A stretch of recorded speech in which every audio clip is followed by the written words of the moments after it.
국가 부채 비율을 미국이 어떤 식으로 줄여 나갈 거냐라는 거에 대한 제 아이디어는 그러니까 얘들도 나름 베팅입니다. 지금 현재 상황에서 정부가 부채를 더 이상 안 찍어내는 게 훨씬 더 자산시장에 좋을까? 그렇죠. 미국이 적자면 우리는 흑자인 거지. 네, 그래서 정부가 적자를 낼 때 투자를 좀 더 적극적으로 해야 된다. AI로 대폭 성장하는 기업, AI 때문에 망할 거라는 산업. 시장의 오해가 큰 부분도 있고요. 오히려 AI로 더 큰 기회를 삼는 기업들도 IT 투자 최고의 길잡이 호돌이 우황재 작가와 함께하는 AI 시대 숨은 수혜 찾기 특강. 고민하면 늦습니다. 고정 댓글을 참고하세요. 아유, 늘 저희에게 항상 이 글로벌 매크로에 맥을 짚어주시는 성상영 부부장님 모셨습니다. 안녕하세요. 네, 안녕하십니까. 오늘도 또 이 늦은 오후에 열심히 또 이제 그 맥을 좀 따라가 보고자 저희가 또 만났습니다. 네, 저희가 언제 저희가 했죠? 작년 12월에 뵀더라고요. 작년 12월에 벌써 였어요? 한 분기가 그냥 훅 지났어요. 와, 시간 빠르네요, 진짜. 그렇죠. 그 사이에 뭐 전쟁도 있었고 네. 많은 일들이 있었는데 오늘 또 하나씩 또 배워보도록 하겠고 오늘 주제가 재정 지배력 시대의 자산 방어와 성장 전략인데 네네. 일단 처음부터 모르겠어요. 좀 하나씩 좀 설명을 해주시면 제가 열심히 펜을 쥐고 따라가 보도록 하겠습니다. 저는 근데 뭐 재정 지배력, 금융 억압 이런 어려운 용어들은 사실상 일반 사람들이 이해하기 어렵습니다. 네. 그런데 저는 최소한 앞으로 뭐 5년, 최소한 10년 재정 지배력이라는 용어 그리고 금융 억압이라는 용어 이런 부분에 대해서는 좀 익숙해졌으면 좋겠다라는 생각을 방송을 들으시는 분들에게 꼭 말씀드립니다. 왜냐하면 지금 미국 정부 그리고 미국 정부뿐만이 아니라 전 세계 정부가 지금 선진국 중심으로 본인들의 GDP 대비해서 국가 부채의 비율은 매우 높은 상황입니다. 그렇죠. 미국이 120%? 네, 미국도 120%고 일본도 높고 유럽도 높고 다 높습니다. 그래요? 예. 미국만 높은 게 아니에요? 네, 미국만 높은 거 아닙니다. 네. 그렇기 때문에 앞으로 10년은 각국의 정부가 이 높아져 있는 국가 부채 비율을 어떻게 줄여 나갈지에 대한 고민이 시작됐다고 저는 보고 있어요. 네. 그게 2020년대는 다시 시작됐다고 저는 봅니다. 네. 그 코비드 이후에는 더 많은 국가 부채를 풀어놨기 때문에 그 비율은 더 많이 올라와 있고 그래서 각국의 정부 그리고 선진국들이 이 국가 부채 비율을 어떤 식으로 줄여 나가려고 하는지에 대해서 우리는 좀 고민을 해봐야 된다. 네. 거기에 핵심 키워드가 재정 지배력, 금융 억압이다라고 저는 계속 말씀을 드립니다. 네. 이게 지금 저는 어차피 미국 중심으로 많은 말씀을 좀 드리고 있기 때문에 현재 미국은 국가 부채 비율이 GDP 대비해서 명목 GDP 대비해서 한 120% 정도 됩니다. 네. 이게 역사적으로 매우 높은 비율입니다. 그래서 현재 미국은 국가 부채에 대해서 어떻게 보면 위기인 상황이다. 그런데 이 국가 부채 비율을 미국이 어떤 식으로 줄여 나갈 거냐라는 거에 대한 제 아이디어는 1940년도에 미국이 했던 방식을 매우 유사하게 따라갈 가능성이 높다. 그때는 결국은 국가 부채 비율을 줄이기 위해서 국가 부채를 갚는 방식이 아니라, 그러니까 흑자를 내서 정부가 재정 흑자를 내서 이거를 갚아서 국가 부채를 줄이는 방식이 아니라 그 분모에 있는 GDP 이 부분을 키워 나가면서 이 국가 부채 자기들이 가지고 있는 부채를 적어 보이게 만드는 방식으로 30년 정도를 그렇게 운영을 했습니다. 그러니까 GDP 대비 부채가 부채 비율이니까 네. 이제 부채를 갚아서 이 분자를 줄이는 게 아니고 네. 분모를 어마어마하게 키워갖고 작아 보이게 만드는겠다. 네. 그런데 제가 아까 말씀드렸지만 GDP인데 명목 GDP입니다. 명목 GDP. 원래 중앙은행이나 우리가 야 우리나라 잘 산다 못 산다 할 때 가장 중심으로 보는 게 실질 GDP예요. 그러니까 실질적으로 GDP 수익 성과가 얼마냐. 그런데 국가 부채 비율이 작아 보이게 하려고 하는 거는 실질 GDP와 인플레이션이 합쳐진 명목 GDP라고 하는 거죠. 그렇죠. 그래서 미국 정부는 그러면 이 명목 GDP를 키워 나가기 위해서 실질 GDP는 어떤 산업으로 키워 나갈지 그리고 실질 GDP만으로는 이 명목 GDP가 커 나가는 거를 100% 다 이게 메이크업을 하긴 쉽지 않으니까 인플레이션도 연준이 목표하는 물가치보다 좀 더 높은 수준이 어느 정도인지를 예상을 해놓고 그 목표치보다는 더 높은 상황으로만 인플레이션을 관리할 수 있다고만 하면 그러니까 인플레이션이 뭐 하이퍼 인플레이션 이런 개념이 아니라 네. 중앙은행이 목표로 하고 있는 그 목표 인플레이션보다 높은 수준으로 가도 경제가 망가지지 않는다고 하면 이 인플레이션을 자기들이 활용할 수 있다고 하는 거죠. 아. 그래서 이 명목 GDP에 대한 비율을 6%랄지 7%랄지 네. 8%랄지는 정부가 지금 그거를 계획하고 있다고 저는 보고 있습니다. 그래서 저는 앞으로 우리가 단순하게 실질 GDP만 가지고 미국 정부를 판단을 해버리면 투자를 하는 데 있어서 매우 좀 다른 방향으로 전략을 짤 수가 있다고 저는 보고 있어요. 뭔가를 놓치고 있는 네. 거네요. 저는 실질 GDP도 매우 중요하다고 봅니다. 네. 근데 그 실질 GDP는 미국은 어찌됐건 AI 산업입니다. 그렇죠. AI 산업으로 이쪽을 키우겠다. 네. 그런데 인플레이션도 저는 일정 수준 우리가 보지 못했던 저물가가 아니라 중물가 시대로 앞으로는 갈 가능성이 높다고 보고 있는 사람 중에 한 명입니다. 그래서 그거를 그러니까 관리를 할 수 있다면 네, 인플레이션을. 네. 예.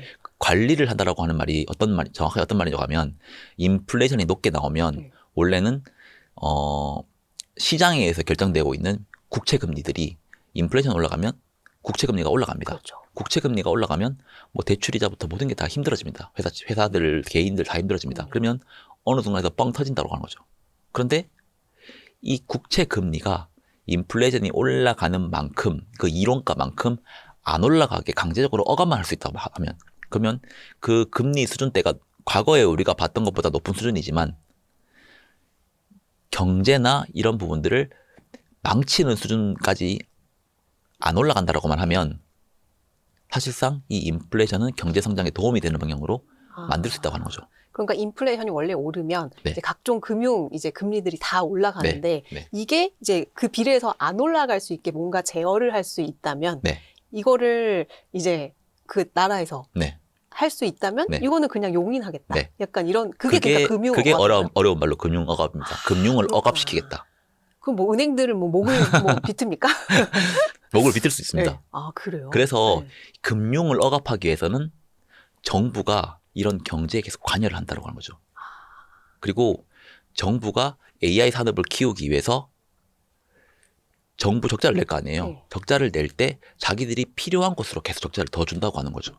그러니까 달러를 자기들이 적자를 내서 자기들이 살리고자 하는 산업 쪽으로 계속 돈을 풀어준다는 방식이죠. 그래서 모든 거를 시장에 맡기지 않고 우리는 금융을 일정 부분 통제해 나가겠다. 그리고 산업도 우리가 국가가 주도해서 키워나가겠다. 그래서 이게 사실 어려운 말로 재정 지배력 시대 그리고 금융 억압입니다. 그래서 우리는 이런 시대에서 어떻게 투자를 해야 될지를 고민을 해야 되는데 그 정답지가 사실 1940년도에 있었다고 하는 거죠. 오, 그럼 1940년도를 공부를 해야 되겠네요. 네. 좀 물론 알려주세요. 네. 그때의 시기와 지금의 시기를 뭐 대깔 꼬마니처럼 놓고 보는 건 절대 네. 안 됩니다. 왜냐하면 그때와 미국은 확연히 다르다고 하는 거죠. 40년도나 제가 그래프를 가져왔는지 모르겠다. 네. 한번 보여드리면서 한번 할게요. 이 그래프가 파란색 선 있잖아요. 네. 이게 GDP 대비해서 정부 부채 비율입니다. 아, 1940년도가 이때였거든요. 엄청 이때 높았네요. 120% 때였잖아요. 근데 지금 똑같네요. 그 수준까지 올라왔습니다. 그런데 40년에서 70년대까지 네. 이 부채 비율은 떨어졌잖아요. 네. 이 부채 비율을 떨어뜨렸던 방식이 결국은 GDP를 키웠던 방식이고 이때 재정 지배력, 금융 억압 이런 똑같이. 용어들이 사실상 그때 다 나왔습니다. 그래서 글로벌 매크로를 공부를 하거나 글로벌 매크로를 운용하는 사람들은 이 용어를 많이 지금 쓰고 있습니다. 근데 사실 우리나라 사람들이나 이제 이런 부분들을 좀 잘 모르는 네. 처음 들어보는 사람들도 꽤 많다고 하는 거죠. 맞아요. 네. 저도 처음 들어봐요. 재정 지배력, 금융 억압. 근데 저는 이런 시기 있잖아요. 이런 시기에는 절대로 모든 거를 시장 경제에 맡기지 않았고 저는 앞으로도 그럴 거라고 봅니다. 그렇죠. 그래서 이렇게 국가 부채 비율이 높을 때는 절대로 모든 거를 통화 정책을 가지고 자산 시장을 전망을 하거나 그러니까 통화 정책이 결국은 통화 정책을 가지고 모든 걸 문제를 해결하는 방식으로는 절대 안 갈 것이다. 결국은 이 모든 것들은 정치 경제 문제로 해결될 거고 정부가 지금 무슨 행동을 하고 있는지 이런 것들을 더 유심히 보는 게 투자 전략을 짤 때 매우 좀 필요하다고 좀 계속 말씀을 드리고 있어요. 네. 그렇죠. 저희 네. 투자자들은 사실 항상 금리, 연준 이런 거에 약간 매몰돼 있는 네. 경향이 있잖아요. 근데 오늘 말씀을 들어보니까 확실히 이제 큰 정부가 네. 진짜 오늘 오고 있다. 네, 이렇게 저는 또 국가 느껴지네요. 네. 자본주의가 국가 주도의 국가 주도의 계획 경제가 시작됐다고 보고 있고, 네. 근데 사람들이 생각하고 있는 오해들이 몇 가지가 있는데 그건 제가 몇 개 한번 짚어주고 네. 가려고 하고 있어요. 어떤 오해인가요? 이게 과연 2023년부터 네. 미국 정부는 정부 부채를 엄청나게 풀었습니다. 그렇죠. 근데 부채를 풀면 결국은 통화량이 엄청나게 증가된다라고 네. 사람들은 말을 많이 합니다. 당연한 거 아니에요? 네. 근데 네. 사실상 이 그래프를 한번 보시면 파란색 선 있잖아요. 네. 이게 연방 정부의 부채입니다. 부채가 쭉 올라가는 네, 거예요. 쭉 올라갑니다. 원래는 거의 말씀하신 대로 국가 부채의 증가는 통화량, 빨간색 선이 통화량이거든요. 네. M2 통화량. 네. 같은 형태로 갑니다. 네. 그런데 2023년도, 2022년도 이때를 놓고 본다고 하면 네. 왜 방향이 달라요? 정부는 계속 부채를 올려나갔는데 네. 실제로 M2 통화량은 줄었다고 하는 거죠. 네. 왜 그런 거예요? 이거는 제가 뭐 최근 데이터까지는 안 가져왔기 네. 때문에 최근에는 이제 이 M2 통화량도 올라가고 있습니다. 근데 어찌됐건 간에 바이든 정부 시절 때도 놓고 보면 네. 정부가 계속 부채를 풀었거든요. 네. 역대급으로 부채를 많이 그쵸. 적자를 냈습니다. 그래서 정권 바뀐 거 아닌가요? 그래서 막 인플레이션도 네, 하고 네. 있죠. 근데 사실 바이든 정부도 인플레이션을 엄청나게 관리를 하려고 노력을 했었다고 하는 거죠. 네. 이게 유동성 관점에서 사람들이 좀 여러 가지로 좀 공부를 해보면 느껴지는 게 있는데, 과거에 우리가 정부 부채를 풀면 통화량 증가로 이어진다고 했던 가장 큰 이유가 우리가 금융위기, 코로나 이럴 때는 네. 정부가 부채를 찍는데 연준은 달러를 찍어서 그걸 그대로 사줬다고 하는 거죠. 네. 그러니까 부채가 늘어나는 만큼 통화량도 같이 올라갔다고 진짜? 네. 그냥 같이 사줬으니까. 그런데 2023년부터는 그런 방식이 아니었다고 하는 거죠. 그러니까 연준은 달러를 찍은 적이 없다고 하는 거죠. 정부는 계속 부채를 풀었는데. 네. 이게 투자의 관점에서 놓고 보면 어떤 식인지 아세요? 모르겠어요. 정부가 국채를 찍잖아요. 네. 그러면 누군가 이 국채를 사야 됩니다. 그렇죠. 그러면 사면 그 돈이 정부로 들어옵니다. 정부는 그 받은 돈을 가지고 자기들이 육성하려고 하는 산업으로 줍니다. 그러면 A 사람에 있던 돈이 정부로 들어왔고 네. 정부는 B에게 돈을 주는 방식입니다. 그럼 이런 상황에서는 통화량은 그대로입니다. 그렇죠. 네. 그런데 돈은 A에서 B로 옮겨갑니다. 그렇죠. 이 A가 누군가요? 이 A는 뭐 쉽게 말하면 잉여 유동성, 네. 그냥 돈을 가지고 어디에 투자를 안 하려고 했던 사람들. 아, 그러니까 미국 국채를 사고 싶어 하는 그 누군가? 미국 국채를 사고 네. 싶어 할 수도 있고 그냥 어디에 딴 데 안 쓰고 그냥 현금만 네. 들고 있으려고 했던 사람들. 네네. 근데 B는 지금 투자를 계속 해야 되는 사람. 그러니까 주식 투자가 아니라 AI 산업 이런 네. 걸 얘기하는 거 아니에요? 네. 네. 그래서 정부는 부채를 찍어내고 돈을 조달을 해왔고 조달한 자금을 B에게 보조금을 지냈던 거예요. 근데 이 산업들이 어떤 산업이었냐? AI 산업, 그리고 인프라 산업, 과학기술 산업. 그렇죠. 이게 사실 최근에 2, 3년 동안 진행됐는데 이런 기업들이 또 대부분 이 AI 산업을 할 수 있는 기업들이 대부분 또 빅테크였다고 하는 거죠. 그렇죠. 이랬기 때문에 양극화가, 그러니까 큰 기업인데 보조금을 더 많이 받아갔다고 하는 거예요. 아, 중소기업에 막 나눠주는 네. 게 아니고 네. 큰 기업인데 더 밀어줬다는 거잖아요. 이런 상황에서는 통화량 증가는 안 일어난다고 하는 거죠. 연준 일부러 통화량 증가를 안 시킨 거예요? 네. 통화량 증가가 되려고 하면 누군가께서 대출을 신용창출을 해서 이렇게 해야 됩니다. 그렇죠.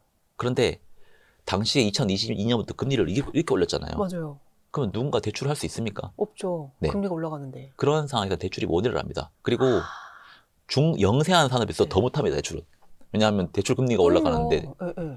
그런데 지금은 AI 산업을 키워야 되고 AI 산업은 영세한 기업들이 할 수 있는 산업이 아니라고 하는 거예요. 어마어마한 돈이 들어가잖아요. 그러면은 이를테면 미국 정부 입장에서는 이렇게 K자 양극화가 일어날 걸 알면서도 네. 어쩔 수 없이 국가 네. 자본으로 이렇게 밀어줬다라는 거네요. K자 양극화가 일어날 때 인플레이션이 안 나옵니다. 아, 원래 그래요? 이게 뭐 부자들이나 가난한 사람들 제가 네. 예로 드는데 똑같이 밥을 한 끼 먹잖아요. 근데 100억이 네. 있다고 치면 100억이 부자한테 99억이 있고 네. 가난한 사람한테 1억이 있으면 양극화가 안 일어납니다. 아. 근데 왜냐하면 여기는 수백만 명이고 네, 네. 여기는 한 명이라고 치면 그렇죠. 평균으로 따지면 밥을 한 끼밖에 못 먹는다고 치면 네, 예를 네. 들어서 이 사람들은 사람이 많잖아요. 네. 비싼 거. 근데 50억을 떼가지고 50억을 주잖아요. 네. 그러면 인플레이션이 일어납니다. 그렇겠다. 네. 네. 여기는 어차피 돈이 있어도 그거를 소비 형태로 계속 못 일으킨다고 하는 거죠. 그 한계가 있으니까. 네. 하루에 밥은 3끼만 네. 먹을 수 있는데. 그게 한계 소비 성향이라고 하는 용어긴 한데 어찌됐건 간에 빅테크들은 계속 투자를 계속 할 수 있는 쪽이고 이쪽으로 계속 보조금을 지원했다고 하는 거죠. 네. 이런 상황에서는 인플레이션을 이어지기 쉽지 않다고 하는 거죠. 음. 그래서 정부는 어찌됐건 간에 2023년, 4년 물론 인플레이션 때문에 정권을 넘어갔습니다. 네.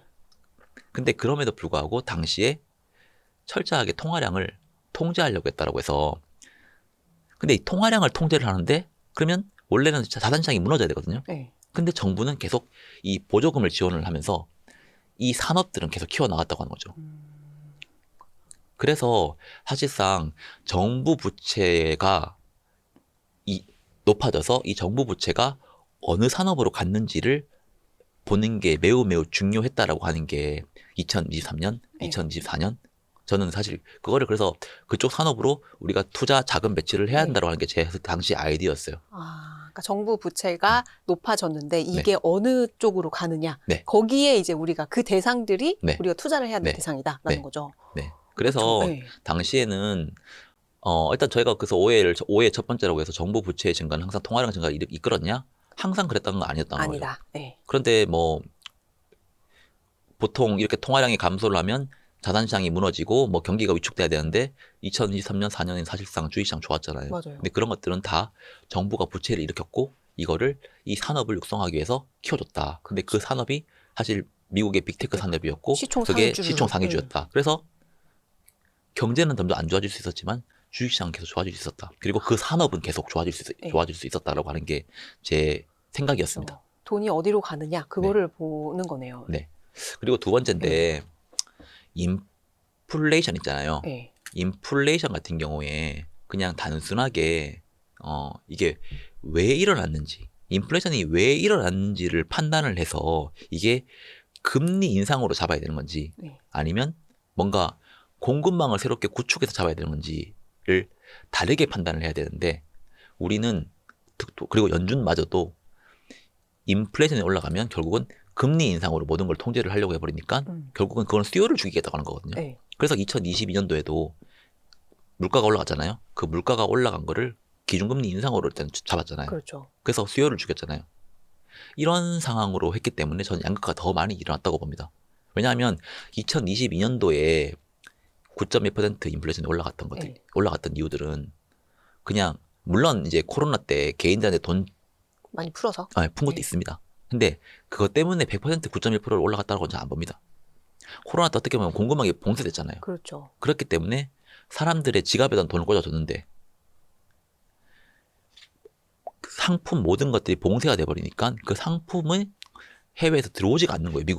미국으로. 네. 그래서 당시에는 신차보다 중고차가 훨씬 더 비쌌다고 하는 거죠. 제가 그때 미국에 있었거든요. 네. 제가 처음에 중고차를 사고 나서 2년 있다가 나왔는데 팔 때 가격이 더 비쌌어요.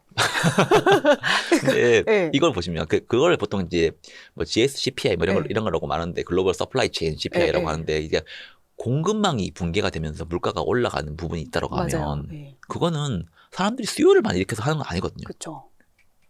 근데 연준이 오로지 금리 인상으로만 모든 걸 통제한다고 해버리면 이 부분들은 뭔가 누군가를 죽여서 하는 양극화가 더 심해진다고 하는 거죠. 근데 어쨌든 2022년도 그렇게 시작을 했고 그래서 양극화는 더 심해졌습니다. 그리고 지금도 인플레이션이 아직 어찌됐건 연준의 목표치보다는 안 떨어졌습니다. 네. 지금 뭐 2% 후반대에서 3%대로 그렇죠. 나오고 있는데 근데 이 물가마저도 연준은 자기들이 목표치까지 떨어뜨리기 위해서 어떤 식으로 우리는 관리를 해야 될지에 대해서 연준 위원들마저도 아직까지도 생각이 갈리고 있어요. 다 달라요. 네. 물가가 높으니까 금리를 높게 유지를 해서 결국은 이 물가를 떨어지도록 해야 된다. 그리고 물가가 실제로 떨어지면 금리를 낮춰야 된다고 하는 데이터 디펜던트. 그리고 케빈 워시 같은 경우에는 네. 지금은 수요발 인플레이션이 아니다. 네. 공급발 인플레이션이 있기 때문에 결국은 이런 부분들은 생산성을 향상시켜서 이게 물가가 떨어지는 방향으로 만들어내야 된다. 맞아요, 맞아요. 그러려고 하면 생산성을 나오려고 하면 기업들은 계속 투자를 일으켜야 되는데 지금의 이 고금리, 이 정도 수준의 고금리에서는 기업들이 투자를 할 수 있는 의욕이 없죠. 잘 안 생긴다. 네. 그래서 선제적으로 금리를 좀 떨어뜨릴 필요가 있다라고 하는 게 사실 케빈 호시의 생각이고 그게 사실 트럼프도 그런 부분들을 더 원하고 있습니다. 그래서 뭐 감세 법안 나오고 하는 것도 있잖아요. 맞아요. 물론 감세 법안을 하면 기업들은 어쨌든 간에 세금을 깎아주는 방식이니까. 근데 그것도 어떻게 보면 기업들한테 투자를 더 많이 하러 가는 거거든요.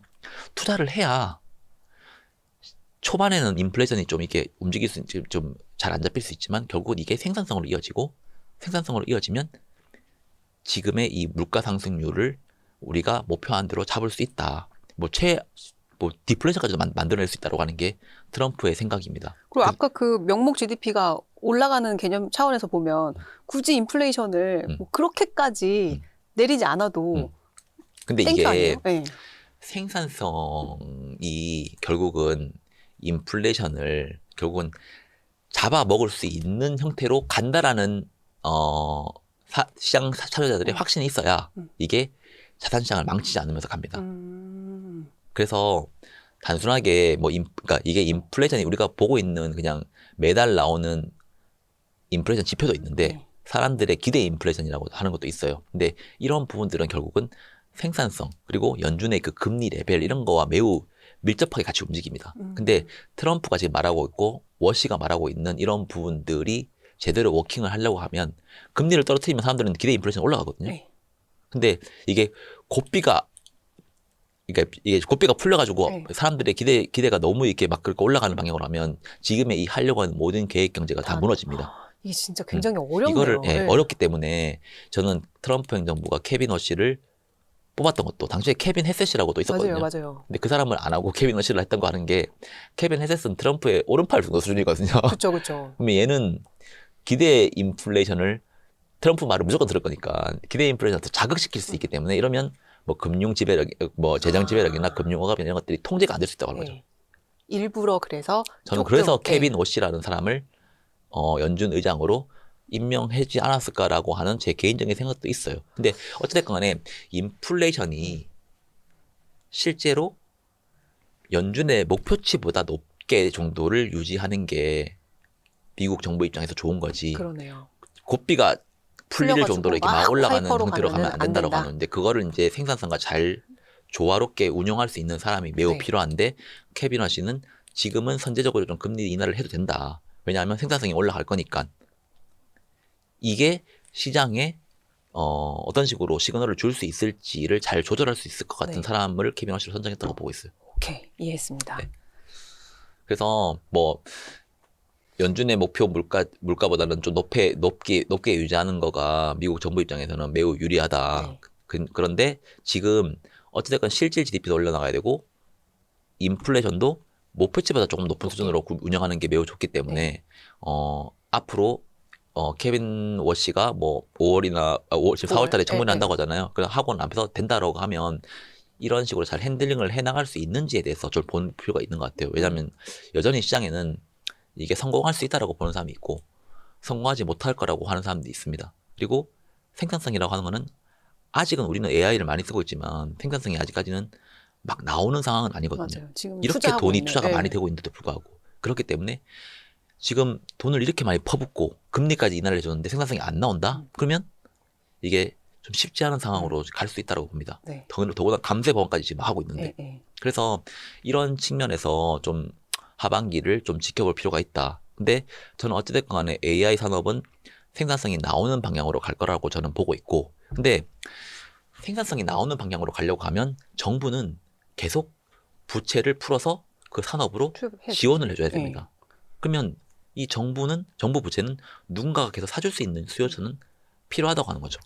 그래서 이런 부분들을 우리는 미국 정부는 어떤 식으로 수요처를 확보를 해 나갈까에 대해서 저희가 많이 고민을 해봤고 그런 측면에서 뭐 과거에는 뭐 중국이나 뭐 영국이나 일본 같은 그런 국가들이 사줬는데 지금은 사실 중국은 미국 채를 거의 더 이상 안 사고 있고 다들 기피하는 분위기잖아요. 국가들은. 그래서 네. 그리고 미국 금리 자체가 지금 뭐 레벨 자체는 높다고 하지만 여전히 뭐 인플레이션 걱정이나 이런 걱정들 때문에 미국 국채를 투자 메리트로 매력이 있다고 보는 사람들은 꽤 많이 없다는 말이에요. 그러면 그렇죠. 사주 사람이 아무도 없으면 현재 상황에서 미국 정부가 추진을 하려고 하는 산업 쪽에 정부 부채를 끌어올 수가 없단 말이죠. 더군다나 지금 부채 비율까지 높아가지고 얘가 지금 터질지 안 터질지도 모르는 상황에서 아무도 안 살려고 할 거 아니에요. 누가 믿어요? 네. 그래서 저는 지금 미국은 어쨌든 이제 그 국가 부채 위기를 해결하기 위해서 이 AI 산업을 키우려고 하는데 이 AI 산업을 키우기 위해서 돈이 필요하니까 이 부분들을 결국은 블록체인, 스테이블 코인을 토대로 이 금융 산업을 좀 확장시켜 나가려고 하지 않을까라고 저는 보고 있다고 하는 거죠. 완전히 새로운 분야에서 거기를 이제 활성화시켜주면 그 대가로 미국 국채를 살 수 있게끔 해주는 그런 이제 구조를 만들겠다는 거죠. 네. 그 구조가 결국은 스테이블 코인 들어보셨잖아요. 그렇죠, 들어보셨죠. 그렇죠. 그러니까 결국은 뭐 달러 스테이블 코인이라고 네. 한다고 하면 달러 스테이블 코인은 발행을 할 때 항상 담보를 산다. 네. 그 담보가 국채입니다. 국채. 미국 국채. 네. 그러면 스테이블 코인의 발행량이 커지겠다고 하면 커질 수만 있다고 하면 이 스테이블 코인 발행사들은 미국 국채 수요자로 올 수가 있는 거고 미국 정부는 이 스테이블 코인이 잠재적인 수요자로 매우 커질 수 있겠구나라는 생각을 했고 그렇기 때문에 이걸 판을 키워주기 위해서 법안들을 지금 계속 제도화시키고 있습니다. 그렇죠. 그러니까 작년에 나왔던 게 어떻게 보면 지니어스 액트 누가 발행할 수 있는지 그리고 지금 상원에서 지금 이제 막 논의하고 있는 게 클래리티 법안. 네. 이 그거는 스테이블 어떤 거예요? 클래리티는? 그러니까 지금 네. 스테이블 코인을 발행하는 회사는 미국 국채를 사잖아요. 네. 근데 미국 국채를 사는 것까지는 괜찮아요. 근데 지금은 미국 국채에서 이자가 들어올 거 아니에요. 그렇죠. 그 이자를 그 스테이블 코인을 가지고 있는 사람들한테는 지급을 안 합니다. 그러면 그럼 들고 있어요? 그래서 네. 그 발행사가 다 가져가는 거죠. 네, 네. 그래서 발행사들이 돈을 많이 버는 거예요. 오, 그렇구나. 네. 그래서 근데 지금 스테이블 코인을 사는 대부분 수요들은 네. 그냥 가상화폐를 사기 위해서 그렇죠. 들어오는 사람들이 꽤 많거든요. 네. 이 사람들은 사실 근데 이자 이거에 크게 연연하지 어차피, 않는다고 하죠. 예. 근데 이게 가상화폐 시장만 가지고 스테이블 코인을 엄청나게 확장시키기 불가능합니다. 미국. 맞아요. 그럼 결국은 네. 이 스테이블 코인을 키우려고 하면 이거를 실물 시장으로 끌고 와야 되는데 실물 시장을 끌고 가려고 하면 사람들이 은행에 그냥 가지고 있는 예금이나 이런 것처럼 계속 그냥 들고 다녀야 되는데 이자를 안 준다고 하면 사람들이 과연 이걸 많이 쓸까라는 거에 대해서 이제 네. 그 이야기가 지금 나오고 있는 거고 네. 그런데 지금 상원에서 나오고 있는 그 확정안을 보면 이자를 안 주는 방향으로 지금 이제 그 방향성이 잡히는 것 같아요. 사람들한테 이자를 안 주는 방향으로? 네, 스테이블 코인을 네, 들고 네. 있는 사람들한테 이자를 안 줘도 스테이블 코인을 키울 수 있다라고 본다고 하는 거죠. 그래서 그러려고 하면 네. 이 스테이블 코인이 이자를 안 주더라도 사람들이 이거를 쓰게끔. 쓰게끔 네. 매우 편하게 만들어줘야 된다고 하는 거죠. 그런 방법이 뭐가 있어요? 그래서 네. 저는 그냥 지금 현재 상황만 네. 놓고 본다고 하면 안 써도 될 것 같아요. 근데 이 블록체인 세상이라고 놓고 본다고 네. 하면 지금의 이 달러 시스템, 달러 현금이나 이런 시스템은 이 블록체인 시스템을 따라갈 수가 없거든요. 없죠. 왜냐하면 일단 계속 24시간 거래가 되고 그리고 사람이 실질적으로 결제를 안 해도 이게 뭐 AI 에이전틱이라고 하는 것들이 서로 막 결제가 되는 구조를 네. 만들어내려고 내야 된다고 네. 하면 이게 현재 통화 시스템, 현재 달러 시스템에서는 이게 살짝 못 따라갑니다. 그래서 이런 부분들은 결국은 AI 산업이랑 또 엮여 있다고 하는 거죠. 네. 그래서 이거를 어떤 식으로 키울지가 첫 번째. 그리고 두 번째로는 지금 자산 토큰화라고 하는 거를 금융회사들이 만들어내고 있거든요. 맞아요. 그러니까 우리나라도 건물을 옛날에는 소유주들이 이 건물을 살려고 하면 엄청난 그 금액을 가지고 사야 되잖아요. 네. 대출을 이렇게. 그러면 부자들만 살 수 있어요. 그리고 근데 이거를 이 건물을 다 토큰화 시키겠다고 한다고 하면 다 나눠두겠다는 네, 거죠. 이걸 지분을 팔겠다고 하는 네. 거잖아요. 그 일정 지분 소액주주처럼. 조각 투자라고 네. 하죠. 네. 그런 것들에 대해 결제 화폐를 다 스테이블 코인화 시키겠다고 하는 게 지금 금융회사들이 나오고 지금 만들어내고 있는 산업 중에 하나입니다. 그래서 그런 것들은 이미 금융회사들은 지금 시작을 하고 있고 네. 그리고 뭐 왜냐면 카드 회사들도 지금 이미 스테이블 코인을 가지고 결제하려고 하는 것들에 대해서는 다 개발을 하고 있습니다. 뭐 스트라이프, 그리고 아마존 웹 서비스, 비자, 마스터카드, 뭐 코인베이스, 이 모든 것들이 전부 다 에이전틱 결제 구조를 다 발표를 하고 있습니다. 그게 전혀 쓸 일이 없다라고 하면 발표를 안 할 거 아니에요. 맞아요. 우린 신용카드만 있어도 충분합니다라고 생각을 했다라고 하면 마스터카드가 이걸 굳이 왜 하겠습니까? 라고 본다고 하면 앞으로는 이 블록체인 세상, 그리고 이 블록체인 금융 세상에서는 지금의 이 시스템에서 한 단계 더 진보돼서 갈 가능성이 매우 높다라고 저는 본다고 하는 거죠. 네. 그래서 우리가 그런 부분에 대해서 좀 많이 볼 필요가 있다라고 네. 저는 말씀을 드리고 있고, 네네. 왔다 갔다 하고 있긴 한데 네. 잘 따라가고 있습니다. 네. 미국 정부 같은 경우에 사람들이 이 얘기를 많이 합니다. 야, 정부 부채를 지금 얘들이 줄일 수 있을까? 근데 정부 부채를 줄이지 않기 위해서 지금 스테이블 코인 판을 확장시키려고 하는 거고, 현재 상황에서는 부채를 줄이면, 정부 부채를 줄이면, 저는 경제를 볼 때 달러 시스템을 많이 공부를 해보니까, 기축통화라고 하는 달러 시스템을 놓고 본다고 하면 결국은 미국 정부만 달러를 찍을 수 있습니다. 그렇죠. 그리고 정부나 달러를 찍는다고 하면 그거는 누군가에게 준다는 개념입니다. 그러면 투자를 할 때 지금 뭐 120% 정부 부채를 지금 미국 정부가 지금 부채 비율이 높잖아요. 네. 그런데 부채를 더 많이 찍어내니까 자산은 투자하면 안 된다라고 하는 논리들이 꽤 많습니다. 네. 근데 저는 정반대로 봅니다. 오. 그러니까 부채 비율이 높은 건 맞아요. 네, 네. 그래서 부채 비율을 낮추기 위해서 네. 뭐 GDP를 키워나간다 이런 것들은 제가 장기적인 방향 플랜을 네. 본다고 하는 거고, 그런데 그러면 지금 현재 상황에서 정부가 부채를 더 이상 안 찍어내는 게 훨씬 더 자산시장에 좋을까? 그건 아니다라는 거예요. 네. 부채를 계속 찍고 있으면 투자를 더 적극적으로 해야 한다고 하는 주의 중에 한 명입니다. 왜냐하면 네. 이게 세계 양동이라는 이론이 있거든요. 네. 정부는 부채를 찍습니다. 네. 그러면 그 정부가 적자를 낸다고 하는 거면 그걸 적자를 받아가는 쪽은 흑자가 난다고 하는 거예요. 그렇죠. 그러면 줄 수 있는 곳이 정부가 아니면 민간, 미국 내의 민간, 아니면 미국 외에 있는 다른 나라, 신흥국들, 네. 그 무역 흑자를 내고 네. 있는 그 기업, 그 국가들. 그러면 미국 정부가 이렇게 적자를 낸다고 하는 거면 찍어서 민간한테는 계속 돈을 살포한다는 개념이거든요. 그러니까 적자가 이쪽에서 이동한다는 개념이거든요. 그렇죠. 미국이 적자면 우리는 흑자인 거지. 네. 이런 식으로. 그래서 네. 정부의 적자는 민간의 흑자다. 그래서 정부가 적자를 낼 때 투자를 좀 더 적극적으로 해야 된다. 아. 얘들이 진짜 겁나가지고 아니면 사줄 사람이 없어가지고 네. 적자를 줄일 때, 적자를 줄이는 거는 뭐 돈 많이 벌어서 적자를 줄일 수 네. 있고, 아니면 진짜로 사줄 사람이 네. 없어서 적자를 네. 줄일 네. 수 있잖아요. 근데 그럴 때가 훨씬 위험하다. 적자를 내서 진짜 밀어줄 때가 네. 돈이 풀릴 때니 네. 훨씬 투자 시장에서도 유리하다. 네, 대신 저는. 그 적자가 어디 쪽으로 가는지를 네. 보라. 아. 이게 98년도와 99년도에 이 그래프 한번 보시면 이게 1980년도부터 2026년도까지 네. 미국의 재정 수지를 제가 막대 그래프로 갖고 왔어요. 네네. 근데 98년도와 99년도와 2000년도 보면 네. 이게 플러스 났습니다. 그러네요. 당시에. 우리 IMF 때 그때 아닌가요? 네. 네. 이때 근데 사람들이 닷컴 버블이 네. 왜 생겼는지를 정확하게 설명할 수 있는 사람 아무도 없어요.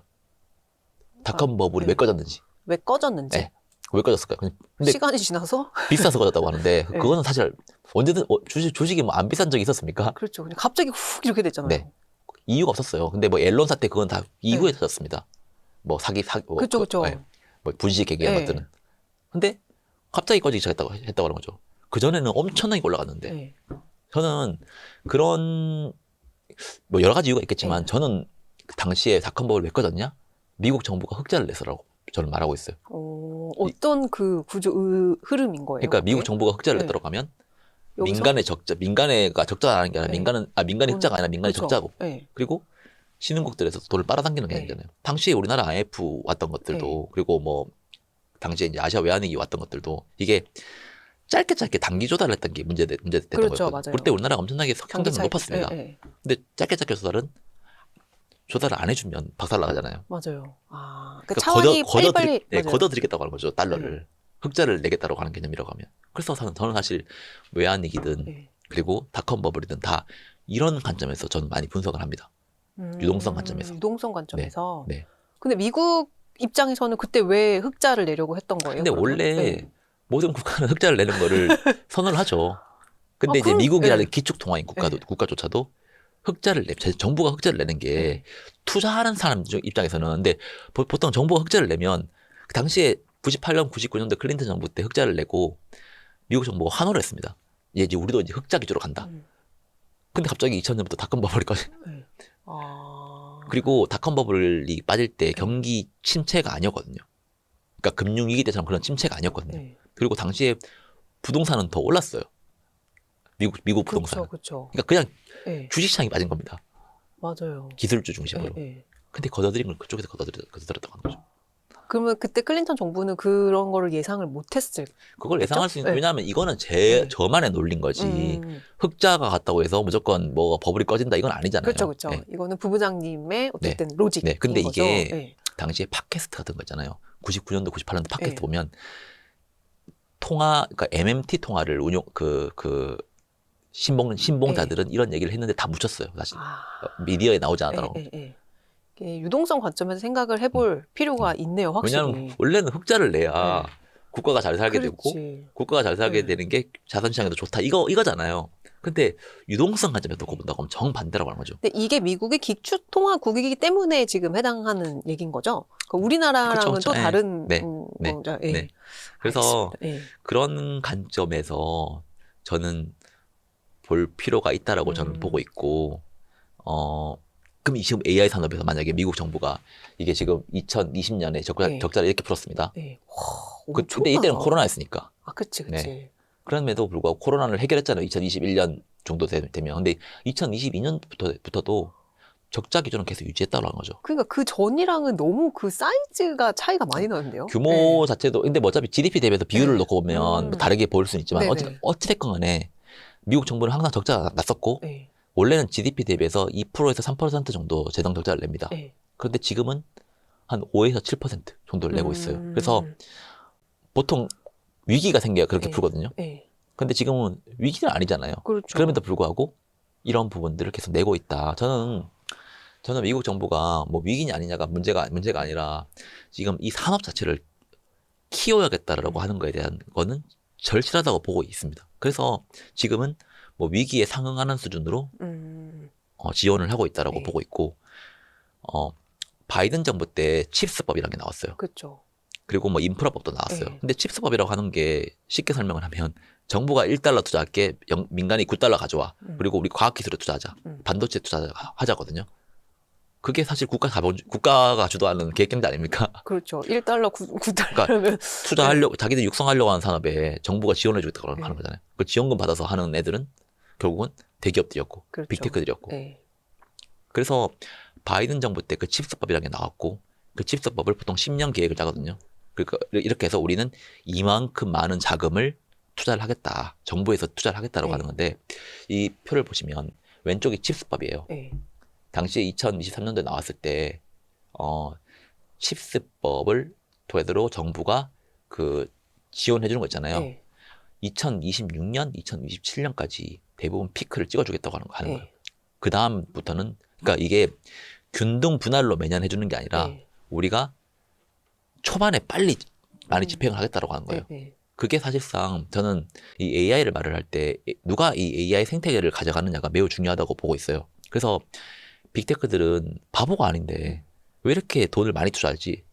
이게 나중에 결국은 내가 엄청나게 투자를 많이 해도 나중에 이 부분을 뽑을 수 있을까에 대한 분명히 생각을 할 텐데 그렇죠. 지금 왜 이렇게 많이 투자를 하지? 무리하게 생각할 수 있잖아요. 근데 이 산업이라고 하는 거는 결국은 생태계를 누가 가져가느냐가 앞으로 40년을 먹고 사는 걸로 저는 보고 있습니다. 반도체 사이클이 1980년도에 미국이 그 반도체 사이클을 들고 갔었고, 그렇기 때문에 한 40년 정도 이 반도체 시장을 사실 미국이 가져갔다고 저는 보거든요. 그래서 그런 측면에서 놓고 본다고 하면 이 AI 산업도 지금 돈이 너무 무리하게 들어간다고 보일 수는 있지만 이 생태계를 우리가 선점하지 않으면 안 된다라는 관점에서 놓고 본다고 하면 빨리 우리가 여기에 돈을 더 많이 투자를 해서 기업이든 국가든 이 산업을 가져가야 된다고 보는 것 같아요. 그래서 이 산업이 기업은 당연히 미국이라는 국가에서 우리가 제일 큰 파일을 가져가려고 하는 게 분명히 있을 거고 미국에서 큰 파일을 가져가면 전 세계에서 큰 파일을 가져가는 게 있을 거고 미국 정부 입장에서 보면 우리가 지금 이 생태계를 가져가지 못하면 중국이나 다른 그렇죠. 나라가 이 생태계를 가져간다고 하면 우리가 그 다음에 후발주자로 들어가는 건 의미가 없다고 하는 거죠. 아무리 기술이 좋아도 이미 사람들이 이 생태계에 익숙해져 버리면 의미가 없다고 하는 거죠. 그게 생각나네요. 그 외에 냉전 시대 때 그 달 착륙 그 깃발 꼽는 것도 네. 사실 누가 먼저 꼽을까의 문제였잖아요. 그렇죠. 그때 엄청나게 천문학적인 음. 돈을 들여서라도 네. 먼저 해. 네. 그게 이제 먼저 하는 게 중요해요. 그러니까 네. AI도 똑같은 거잖아요. 네. 그 다음은 사실상 저는 그래서 지금 AI를 하는 거에 있어서 작년에도 그 얘기를 했던 것 같아요. 이게 AI 산업을 할 때 중국 정부는 인권을 무시했거든요. 그렇죠. 근데 미국 정부도 어떻게 보면 지금 인권을 무시하면서까지 이거를 아이스. 네. 개발을 하고 있어요. 근데 네. 왜냐하면 이걸 고려하면서 가면 시간이 없어. 밀리거든요. 그렇죠. 네.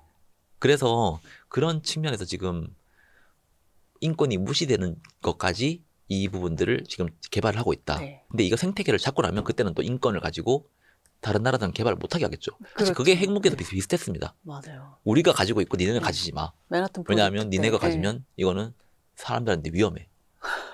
못됐어. 아니 못된 것도 있는데 네, 네.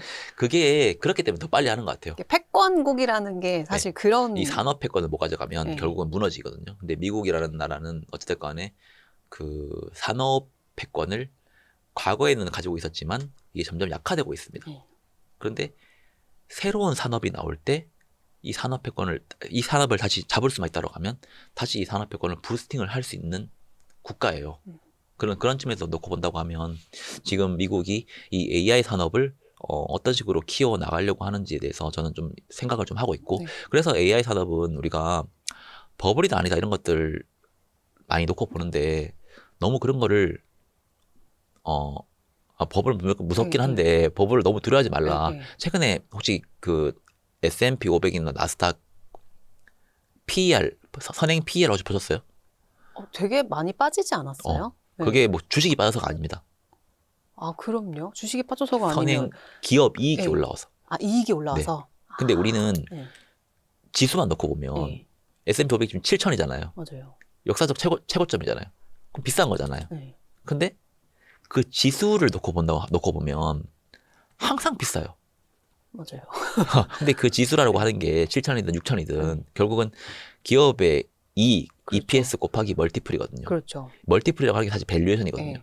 결국은 기업 가치. 이 밸류에이션이 비싸냐 안 비싸냐를 놓고 봐야 되는 건데 원래 이 밸류에이션이 비쌌어요. 그런데 이 부분이 올해 3월 달 기준으로 해서 많이 갑자기 훅 빠지더라고요. 그게 이익이 올라가서. 네. 우리나라도 지금 이익 전망치가 엄청나게 맞아요. 올라가고 있습니다. 삼성전자도 네. 보면 이익이 그러니까 우리나라 주가 올라가니까. 엄청 올라갔잖아요. 네, 네. 근데 멀티플은 생각보다 별로 안 올랐어요. 맞아요. 10배? 네, 그런 네. 것들을 좀 놓고 봐야 된다고 네. 하는 거죠. 그래서 주식시장이 올라갈 수 있다고 하는 사람들의 관점은 사실 그냥 지수만 놓고 보면 비싸다라고 볼 수 있는데 또 PER을 놓고 보면 아닐 수 있다고 하는 거죠. 이익이 받쳐준다고 하면 PER은 언제든지 떨어질 수 있거든요. 그래서 그렇죠. 그런 관점으로 같이 좀 볼 필요가 있다라고 저는 말씀을 좀 드리고 있고요. 근데 이 시점에서 저 궁금한 거 하나 여쭤봐도 네네네. 돼요? 근데 어쨌든 미국 주식을 투자하는 사람으로서 사람들은 작년은 하반기부터 쭉 별로 이제 지지부진했잖아요. 네. S&P도 그렇고 나스닥도 그렇고 네네. 뭐 올해 조금 최근에 올라오긴 그렇죠, 했는데 네. 이거는 그럼 이런 유동성과 뭐 재정 정책, 이거 뭐 자산 시장 이런 관점에서 봤을 때 지금의 이 상황은 어떻게 해석을 할 수 있는 걸까요? 저는 네. 2025년까지는 철저하게 어떻게 보면 통화량을 통제를 하면서 순수하게 정부가 유동성을 공급해서 끌어올린 시장이라 보고 있습니다. 네. 이런 시장에서는 어떻게 보면 쓸 수 있는 돈이 한정돼 있어요. 한정돼 있죠. 네. 근데 진짜 찐 상승으로 가려고 하면 그리고 GDP가 진짜로 올라가려고 하면 결국은 이 통화량이 커져야 돼요. 이 통화량이 커지려고 하면 결국은 누군가가 계속 신용 창출을 일으켜 나가야 됩니다. 그러니까 연준이 돈 찍어서 돈 뿌려주는 거는 본원 통화라고 하거든요. 네. 이거는 전체 통화량에서 10% 수준도 안 됩니다. 결국은 나머지 90%는 은행이 찍어내는 겁니다. 그렇죠. 신용 창출. 그걸로 대출해주고. 네. 네. 근데 지금은 대출을 아무도 안 하고 있어요. 그러니까 뭐 아무도 안 하고 있다는 건 네. 그렇고 덜 하고 있어요. 금리가 높아서요? 금리가 높기도 네. 하고 지금 다들 불안한 거죠. 지정학직도 불안하고 금리도 높고. 네, 네. 그런데 결국은 이런 부분들을 안심시켜주기 위해서 뭐 정부에서 뭐 감세 법안도 하고 하는 거예요. 그래서 현재는 대출로 풀릴 수 있는 돈은 있다. 네. 근데 그게 지금 대출로 안 풀리고 있다라고 하는 게 지금 제 생각이고 하반기 때 이 부분들이 성장에 대한 확신이 어느 정도 생기고 생산성에 대한 확신이 어느 정도 생긴다라고 하면 이게 통화량 관점, 대출 관점에서 풀리기 시작할 거다. 그러면 이 부분들은 훨씬 더 빠르게 올라갈 수 있다라고 저는 보고 있습니다. 그런데 그게 계속 그냥 이렇게 위축돼 있다? 네. 그러면 사실 미국 주식만 놓고 본다고 말씀하신 대로 그렇게까지 큰 폭의 상승은 없을 것 같아요. 근데 지금 이거 한번 보면 네. 보통 대출이라고 하는 거 있잖아요. 네. 대출이라고 하는 거는 예금이 얼마만큼 있냐를 가지고 그걸 가지고 예금을 어떻게 보면 그 기반으로 해가지고 대출을 해주잖아요. 그럼요. 그게 신용창출 네네. 개념이 나오는 근거거든요. 지금 보면 이 빨간색 선 있잖아요. 네. 이게 은행에 예금이 들어오고 있는 그 예금 추이입니다. 엄청 그러니까 올라가고 있네요. 지금 계속 올라가고 있어요. 네. 그래서 원래는 보통 이제 이게 예금이 올라가고 있는 추세였고 네. 전체 GDP 대비해서 이 디파짓 예금의 추이 네. 이 그래프를 놓고 본다고 하면 지금 한 요 정도 수준입니다. 네. 절대 레벨 측면에서는 여전히 높은 측면이라고 하는 거죠. 그러네요. 그런데 GDP 대비해서 대출이잖아요. 네. 이 부분들은 여전히 지금 눌려 있습니다. 그러니까 예금은 많이 들어오고 있는데 네. 이게 대출로 이어지지 않는다고 하는 거죠. 현재 상황에서는. 원래 은행들은 예금을 많이 들어오면 그 들어오는 대로 다 예대 마진을 일으켜서 이익을 내는 데가 네. 은행들인데 대출을 못 하고 있다는 대출을 안 하고 있다는 건가요? 해가고 있는 사람들이 네, 생각보다 없다. 아, 해가고 그러니까 있는 기업들이 수요 많이 자체가? 없다. 네, 예. 네. 근데 뭐 생각해 보면 금리가 엄청 높은데 뭐 부동산 대출 할 수 있겠어요? 없죠. 예. 그러니까 불안해서 못 하잖아요. 그리고 주식시장도 말씀하신 대로 많이 올랐고 뭐 이런 여러 가지 측면에서 지금 신용 창출이 많이 안 일어나고 있는데 결국은 이게 대출로 전환되기 위해서는 성장에 대한 신뢰가 회복이 돼야 된다라고 하는 게 사실 그래서 그 부분들을 심어주는 게 매우 필요하다. 그래서 저는 연준 의장이 하반기 때는 사실 이 성장에 대한 신뢰 네. 이거를 만들어주는 게 매우 중요하다고 보고 있습니다. 그래서 우리는 성장할 수 있다라는 네. 그런 신뢰가. 네, 그리고 생산성이 올라갈 수 있다. 네, 네. 생산성이 올라가기 때문에 지금 이 산업을 키워도 된다. 너네 지금 투자해도 된다. 그게 되면 결국은 M2가 제대로 풀리기 시작하고 M2가 풀린다라고 하는 게 결국은 그 GDP라고 하는 거 있잖아요. 명목 GDP. 네. 이게 결국은 M2 통화량 곱하기 통화 속도거든요. 네. 그럼 결국은 M2가 커져야 네. GDP가 커집니다. 이게 그러면 M2 GDP가 곱하기 통화 속도가 네. 명목 GDP. 네. 네. 그리고 GDP가 커져야 부채 비율이 떨어집니다. 그렇죠. 지금 부채 비율이 안 떨어지잖아요. 네. 그게 GDP가 올라가고는 있는데 네. 부채도 같이 풀리고 있을 거 아니에요. 네. 그러니까 그 비율이 계속 유지가 되고 있다는 거죠. 그렇죠, 근데 그렇죠. 이 부채 비율이 풀리는 것보다 GDP가 더 커져야지 커져야지. 이게 부채 비율이 떨어지니까. 실질적으로 네. 떨어지기 시작하는데 사실 네. 지금 일본이 그렇게 일어나고 있어요. 일본도 지금 어찌됐건 보면 부채 비율이 매우 네. 높거든요. 네. 미국보다 더 높아요. 아, 그래요? 근데 네. 250%니까. 근데 하여튼 어쨌든 간에 네. 일본 같은 경우에도 네. 최근까지도 최근까지도 YCC라고 하는 걸로 토대로 사실 금융허갑을 네. 했었고 네. 근데 지금은 어째 YCC 풀었지만 네. 지금은 아. 재정 지출 엄청나 하면서 네. GDP가 커지고 있습니다. 그래서 현재 GDP 분의 부채 비율을 놓고 보면 이렇게 떨어지고 있어요. 근데 사실 미국도 그런 방향으로 만들어내려고 하는 가능성이 있는데 네. 이 부채 규모를 줄여서 비율을 떨어뜨리는 방식이 아닐 아니다. 것이다. 결국은 GDP를 키우려고 하면 누군가 대출을 해야 됩니다. 네. 근데 그 대출이 생산성이 안 나오는 대출로만 가버린다고 하면 이거는 그냥 GDP만 커지다가 갑자기 화폐가 똥값된다. 네. 그리고 뭐 다른 뭐 터키나 뭐 이런 네. 나라들처럼 그렇게 될 수 있는데 생산성이 나오는 방식으로 대출이 잘 풀린다고 하면 네. 투자로 이어지고 결국은 생산성이 나오면서 일정 수준의 인플레이션이 나오는 되면. 네. 국면으로 갈 수 있다고 하는 거죠. 그게 그리고 산업 자체가 진짜로 생산성이 나오는 측면으로 가면 그게 사실 테슬라 일론 머스크가 이야기하는 것처럼 생산성이 너무 높게 나와서 실제로 디플레이션으로 떨어질 수 있다. 그거는 이제 추후의 얘기일 것 네. 같아요. 근데 지금은 어쨌든 당분간은 중물가가 계속 유지가 되는 상황에서 생산성이 올라오는 국면이 현재 제가 보고 있는 생각이고, 생산성을 더 키워주기 위해서 미국 정부나 연준은 결국은 투자를 할 수 있는 환경 그리고 성장에 대한 신뢰를 계속 회복시켜 주려고 노력할 것 같다라고 하는 게 제 생각입니다. 근데 성장에 대한 신뢰가 회복이 되려면 사실 이번에 뭐 이란 전쟁 같은 경우는 오히려 신뢰를 떨어뜨리는 요소인 거잖아요. 네네. 그러니까 이것도 다 그러면 회복을 해서 우리가 그 뭔가의 그 뭐지 호르무즈 해협도 지금 미국이 네. 어쨌든 영향력을 계속 행사를 하려고 하는 거잖아요. 그렇죠. 그러니까 그것도 일종의 신뢰를 회복시키려는 어떤 액션이라고 볼 수도 있는 거예요. 그러니까 이 전쟁을 저는 왜 일으켰는지가 아직도 풀리지 않는 의문이에요. 네네. 그 얘기 좀 마지막으로 좀 해주시면 안 돼요? 네네. 이게 결국은 아까 제가 산업 패권 얘기했잖아요. 네. 그리고 금융 패권도 얘기했잖아요. 근데 하나 패권이 더 있는 게 결국은 공급망 패권이에요. 그 공급망을 네. 누가 가져가느냐.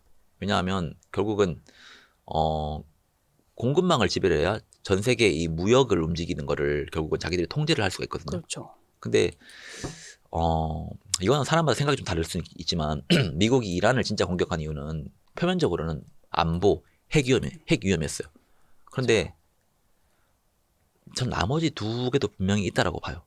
두 번째 이유로는 페트롤 달러를 어떻게 보면 수호를 해야겠다. 네. 왜냐하면 이란이라고 하는 나라는 그 원유 결제에 대해서는 결국은 그 달러가 아닌 어차피 스위프트만 막혀 있었으니까 위안화 결제를 계속 시도하는 나라였고, 이 이란이 위안화 결제가 계속 시도되는 게 만약에 오펙 전방위적으로 확산이 된다고 하면 그 스위프트망에서 결제되는 달러의 비중이 더 떨어질 수 있겠다라고 하는 거에 대해서 미국은 스스로 생각을 하고 있다고 하는 거죠.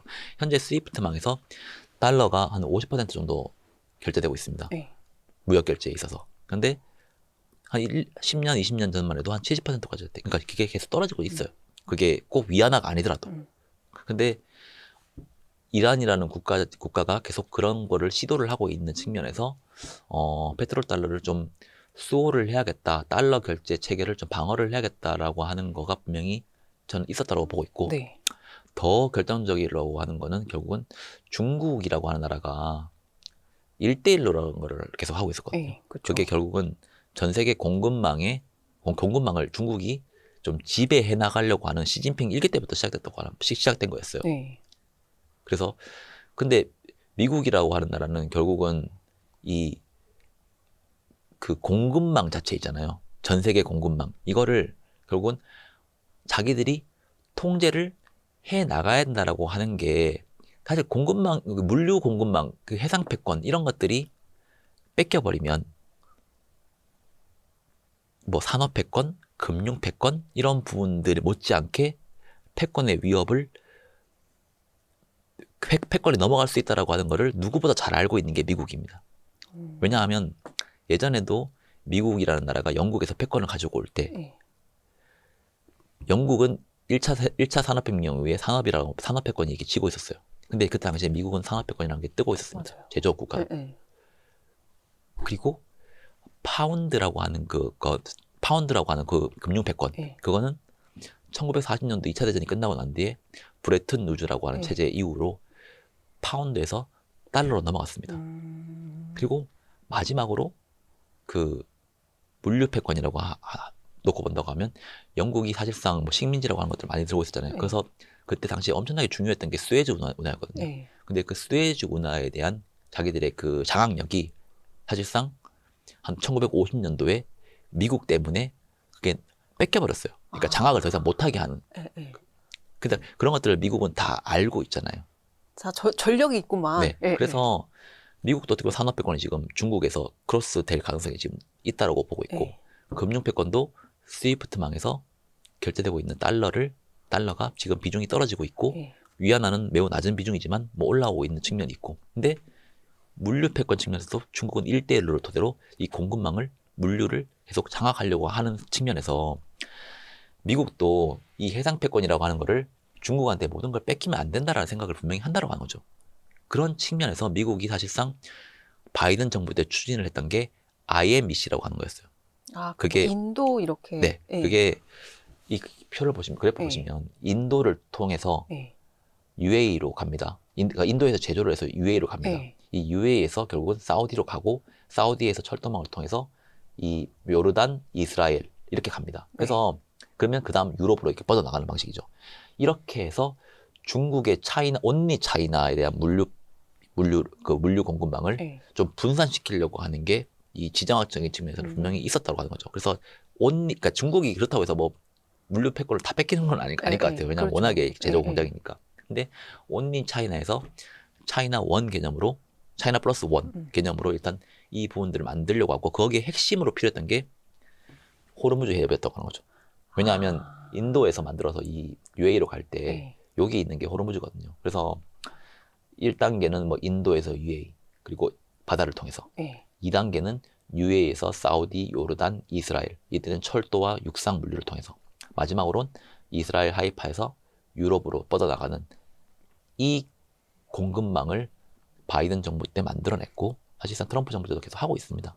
그래서 인도 같은 경우에도 사실 뭐 트럼프한테 뭐 내 친구만 하거든요. 네. 그러니까 그런 것들 다 이유가 그 다 있다라고 안에 보고 계산이 있습니다. 있는 거네요. 근데 거기에 호르무즈에 대해서 모든 게 다 이란에 넘어간다고 하면 네. 장악력이 미국 입장에서는 이란은 어떻게 보면 중국이랑 또 이게 같이 친하잖아요. 그렇죠. 그런 측면에서 이 호르무즈에 대한 장악력을 절대로 이란한테 100% 넘겨줄 수는 없겠다라고 하는 게 사실 저는 포석에 깔려 있다고 보고 있어요. 그래서 그런 측면에서도 저는 이 부분을 보고 있기 때문에 이란 전쟁이 그냥 단순하게 일어났다라고는 저는 안 보고 있습니다.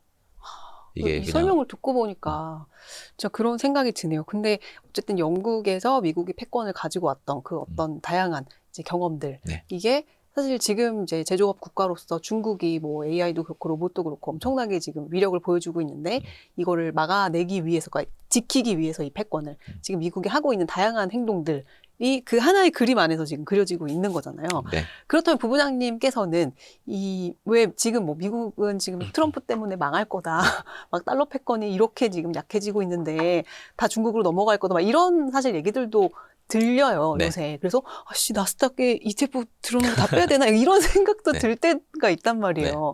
어떻게 좀 전망하세요? 저는 그거는 자유시장 네. 자유시장 시대에서 투자를 하는 방식이고요. 네. 저는 2020년대부터는 어찌됐거나 정치경제 시대로 갔다고 보고 있어요. 네. 그러면 앞으로는 전 세계 세계화 이런 건 저는 이제 끝났다고 봅니다. 끝났어요. 그럼 결국은 지역화 그리고 공급망 재편이 핵심이라고 봐요. 그 리쇼어링. 미국이 리쇼어링 하는 것도 결국 미국으로 들어오러 가는 그렇죠. 거고 프렌드 쇼어링은 미국이랑 친한데 이렇게 공급망을 다시 재구축하겠다고 하는 거고 그런 측면에서는 중국이 제일 싸게 만든다고 하더라도 니네 거 안 써. 이게 사실상 나오는 거거든요. 네. 그러면 사실상 계속 뭐가 있더라도 새롭게 만들어낸다고 하는 거고 미국 내에도 지금 뭔가 새롭게 구축을 한다고 하는 거면 그동안 엄청나게 노후화되어 있었던 것들은 새롭게 다 갈아엎는다고 하는 거거든요. 가장 결정적으로 전력이었습니다. 전력. 네. 그게 50년 정도 맞아요. 됐었으니까. 네. 그리고 전력을 끌고 와서 결국은 전력망을 만드는 데 있어서 거기에 공장도 짓고 다 하는 거잖아요. 새롭게 공장도 네. 짓고. 그 공장을 돌리려고 하면 결국 에너지가 필요한 거고. 이 에너지가 필요하려고 하면 결국은 원전, 신재생 이런 게 다 들어가는 그렇죠. 거잖아요. 네. 그리고 이번에 이 오일샥 같은 이제 이 유가 파동을 한번 보고 난 뒤에는 사람들은 더더욱 더 공급망 다변화, 에너지 다변화, 에너지 자립화 이런 것들을 고민할 거예요. 그러면 그렇죠. 이쪽으로 계속 돈이 들어간다고 하는 거죠. 그래서 우리는 투자의 관점에서 놓고 본다고 하면 앞으로 모든 국가들이 어느 쪽에 지금 계속 투자를 해 나갈지를 고민하는 게 좋지. 뭐 비싸다, 싸다 이런 관점으로 접근을 해버리면 투자의 시점을 다 놓친다라고 보고 있고요. 그리고 예전에는 미국이 전 세계 경찰이라는 걸 해줬습니다.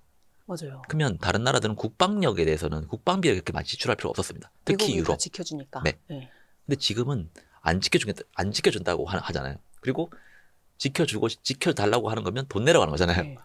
그러면 모든 국가가 결국은 자주국방 개념으로 갈 가능성이 없습니다. 그래서 최근에는 일본도 네.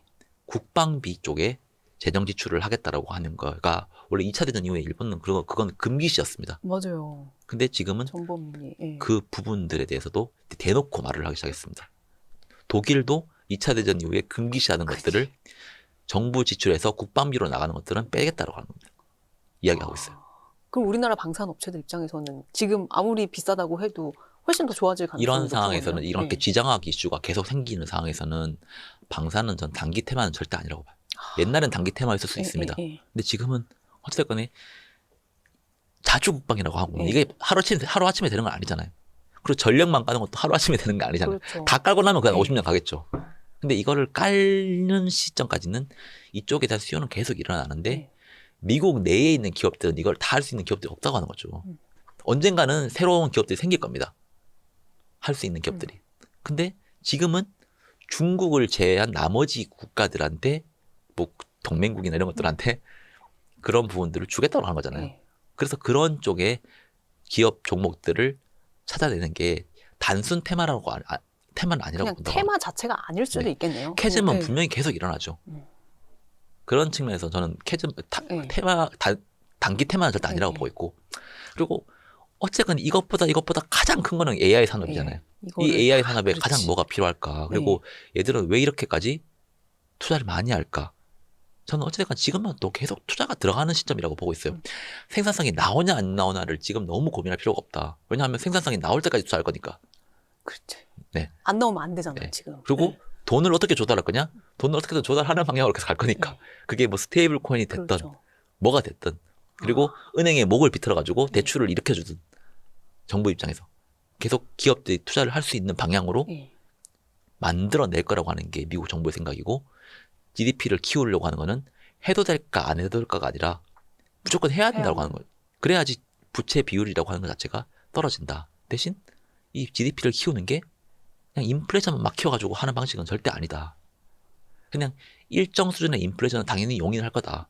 대신 실질 성장을 유도할 수 있는 산업으로 대출이 최대한 많이 풀리게 할 거다라고 하는 게 장기적인 관점에서 놓고 보면, 우리가 사실 인간이기 때문에 어렵지만 5년 뒤에 미래만 볼 수 있다고 하면 지금 그렇죠. 변동성이 그렇게 크게 흔들리지 않을 것 같은데, 올랐다 내렸다 지금 닷컴 버블의 꼭지가 아닐까 이런 거잖아요 결국은. 그렇죠. 저는 사실 오늘 주식시장을 보면서도 3월 달이 전생 같아요.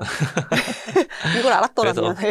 이런 거를 좀 네. 계속 고민을 해보고 공부를 해보는 게 좋고, 어찌됐건 정치적으로 필요가 있는 섹터로 자본이 계속 이동할 가능성이 높습니다. 네. 그러니까 그리고- 예전에 시장 경제는 이제 네. 끝났다. 네. 네. 그리고 하나 좀 말씀을 드리면, 네. 이런 측면에서 그러면 좀 위험한 건 뭐냐. 네. 오, 그것도 궁금해요. 결국은 돈이 많이 풀리고 정부가 계속 이렇게 재정 적자를 일으켜서 어디 산업을 투자하려고 하면, 이런 측면에서는 통화량도까지 제가 키울 거라고 했잖아요. 그런 측면에서는 화폐가 계속 커진다고 하는 거면 화폐의 가치는 떨어지는 건 맞거든요. 네. 왜냐하면 통화량이 많아지니까. 그러면 이 많은 통화량은 결국은 희소한 자산으로 갈 가능성이 높습니다. 네. 그래서 희소한 자산을 빨리빨리 찾아내라. 그게 희소한 자산이, 예를 들어서 방산 기업이 희소한 자산이라고 하면 그 방산 기업이 희소한 자산이고, 네. 네. 뭐 비트코인이 희소한 자산이라고 하면 비트코인이 희소한 자산이고, 금이 희소한 자산이라고 하면 희소한 자산이, 그러니까 그런 쪽으로 그러니까 그런 쪽으로 가격이 많이 더 올라갈 가능성이 높다라고 하는 게 매우 중요하고, 네. 채권이라는 관점을 놓고 본다고 하면 인플레이션을 일정 부분 용인을 한다고 했잖아요. 그리고 금융을 억압시킨다 했잖아요. 네. 시장 가격대로 못 올라가게, 네. 금리가. 그러면 채권은 투자를 하면 이자는 받겠지만 그 실질 이자는 마이너스로 갈 가능성이 높다. 그러네요. 네. 그래서 이 네. 그래프 보시면 이게 파란색 그래프가 명목 그 금리고, 네. 빨간색이 인플레이션이거든요. 네. 이게 1945년에서 1970년도까지입니다. 그러면 인플레이션이 명목 금리보다 높게 네. 유지했다고 하는 거잖아요. 네. 그러네. 그러니까 원래는 인플레이션이 이렇게 네. 올라가면 명목 금리는 이만큼 올라가야 됩니다. 근데 못 올라가게 막았다고 하는 거거든요. 근데 채권은 저 명목 금리에 이 링크가 돼 있는 거잖아요. 그렇죠. 예. 그러니까 이자를 그만큼 네. 받으니까. 이게 사실 정부가 금융을 억압을 했던 당시 네. 방식이었습니다. 당시에는 10년물이 장기채가 2.5% 이상 못 올라가게 했습니다. 그러니까 채권 그러니까 금리 물가가 13%가 나오든 네. 15%가 나오든 항상 네. 10년 금리는 2.5%. 일본도 사실 최근까지 YCC랑을 했잖아요. 네, 네. 10년 금리 못 올라가기. 맞아요. 그러니까 그게 일드 커브 컨트롤이라는 맞아요, 건데 맞아요. 지금은 그런 방법은 아니에요. 근데 이런 금융 억압적인 요소를 쓸 가능성이 높다. 그러면 당시에 실질 금리 같은 경우에는 마이너스 6.2%가 평균 실질 금리였거든요. 와. 한 이때 당시에. 네, 네. 그러면 나는 이자는 받았지만 그 인플레이션을 감안해버리면 마이너스 났다는 거죠. 그러니까 채권이나 그 뭐지 예금이나 다 똑같은 다 거잖아요. 똑같죠. 예. 네. 그래서 이게 사실 화폐가 가치가 떨어질 때 나는 뭐 2%만 이자를 받는 거에 상품을 투자했다고 쳐요. 네. 근데 인플레이션이 2%보다 더 많이 올라가면 그렇죠. 손실을 나는 거잖아요. 네. 명목으로는 이익이겠지만. 와, 근데 뭔가 제일 안전하다고 느끼는 그 자산들이 네. 사실은 제일 위험했다라는 네. 거잖아요. 근데 지금도 그렇게 갈 수준으로 가능성이 매우 높다고 하는 거고, 높다는. 특히나 스테이블 코인이라고 하는 판이 커진다고 하면 그 가능성이 매우 높습니다. 왜냐하면 스테이블 코인이 저는 제 현대판 금융업이라고 말을 하거든요. 왜요? 스테이블 네. 코인이 미국 단기 국채를 담보로 하거든요. 그렇죠. 미국 단기 국채를 담보로 한다고 하면 미국 정부 입장에서는 장기 국채를 발행할 필요가 현격히 줄어듭니다. 장기 국채의 공급량이 떨어진다고 하면 네. 수요는 일정 부분 있는데 공급량이 떨어진다고 하면 이거는 금리가 크게 못 올라간다고 하고 인플레이션이 높게 나와도 네. 장기 국채를 무조건 들고 가야 되는 그런 네. 보험사 같은 기관들이 있거든요. 이런 기관들이 있기 때문에 그렇죠. 장기니까. 공급량을 네. 줄여버리면 네. 계속 수요가 들어올 수밖에 없잖아요. 네. 그리고 보험사들이 계속 살 수 있도록 규제를 더 이렇게 만들어버리고 네. 은행들이나 그게 사실 은행 규제 완화 같은 그런 법안들이 있거든요. 네. 그 채권을 담아갈 수 있도록 그렇죠, 그렇죠. 그래서 그런 방식으로 강제적으로까지는 아니지만 YCC처럼 인위적으로 장기 금리가 시장 물가만큼 못 올라가게 만들어낸다고 하면 채권을 들고 있는 개인들 입장에서는 똑같은 효과죠. 그리고 예금을 넣고 온 사람, 예금도 똑같은 효과죠, 다. 그래서 왜냐하면 물가가 올라도 금리는 인하 안 할 거니까. 그렇죠. 그러면 예금 금리는 사실 단기 금리에 좀 많이 연동돼 있고, 뭐 장기채 금리는 아까 공급량으로 조절한다고 하면, 그래서 그런 측면으로 놓고 본다고 하면 나는 이자는 받았지만 그게 실질 이자는 마이너스가 그 길게 놓고 보면 마이너스가 날 가능성이 매우 높을 수 있다라고 하는 게 제 생각이에요. 그래서 그런 부분들을 좀 고민을 하면서 내가 어디에 투자를 해야 될까? 정부가 어떤 섹터 쪽으로 자금을 배치를 하는가? 첫 번째. 그리고 진짜 희소한 자산은 뭔가? 어딜까? 네. 왜냐하면 통화는 풀리는 방향으로 할 거니까. 그렇죠. 그게 명목 성장을 키우기 위해서. 그런 측면에서 좀 고민을 해보면 좋을 것 같아요. 네. 저 오늘도 진짜 어마어마한 지금 인사이트를 막 어마어마막 지금 비 맞은 것 같은 느낌이에요. 제가 오늘 이게 저도 막 말하다 보니까 이게 앞에 뒤에 뭐 나중에 하여튼 잘. 네. 그 지금까지 말씀하신 이 모든 내용들이 지금 이 더 코인 요 책에 지금 다 담겨 있는 거죠. 그 금융억압 그리고 그런 쪽에 금융패권에 관련된 부분들은 책에 좀 많이 담으려고 노력을 했고요. 이게 지금 가장 최근에 내신 책 맞죠? 올해 나온 거. 네, 맞습니다. 네.